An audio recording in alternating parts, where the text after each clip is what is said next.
বন্ধুরা, তোমরা মোবাইল কেনার পর থেকে মোবাইল ইন্টারনেটে তুমি ঠিক যা যা কাজ করেছো সবই কিন্তু লিস্ট আকারে থেকে যায়।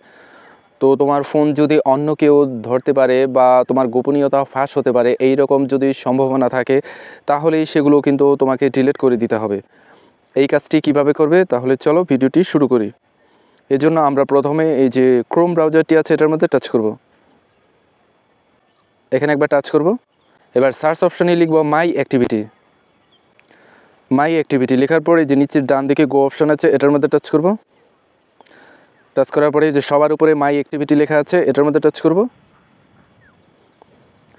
দেখো এখানে আমি ইন্টারনেটে ঠিক যা যা কাজ করেছি সবই কিন্তু লিস্ট আকারে রয়ে গেছে। ইউটিউবে যদি কোনো ভিডিও দেখে থাকি সেগুলোও কিন্তু রয়ে গেছে।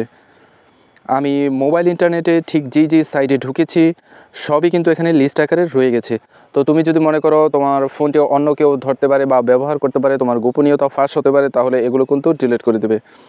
এই জন্য এই যে দেখো একটু নিচের দিকে দেখো এখানে ডিলিট অপশন আছে, এটার মধ্যে টাচ করব।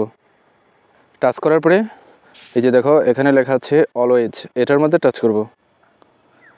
টাচ করার পরে যে নিচের ডান দিকে নেক্সট অপশন আছে এটার মধ্যে টাচ করব। তারপরে দেখো আবার এখানে চলে এসেছে ডিলিট, এটার মধ্যে টাচ করব। দেখো সব কিন্তু ডিলিট হয়ে গেছে। বন্ধুরা, তোমার গোপনীয়তা রক্ষা করতে চাইলে এইভাবে সকল তথ্য ডিলিট করে দেবে, তাহলে তোমার ফোন কেউ ধরলেও বুঝতে পারবে না যে তুমি ইন্টারনেটে কোন কোন সাইটে ঢুকেছিলে। আশা করি বন্ধুরা বুঝতে পেরেছো। ভিডিওটি যদি ভালো লাগে তাহলে লাইক, কমেন্ট, শেয়ার এবং সাবস্ক্রাইব করার অনুরোধ রইল।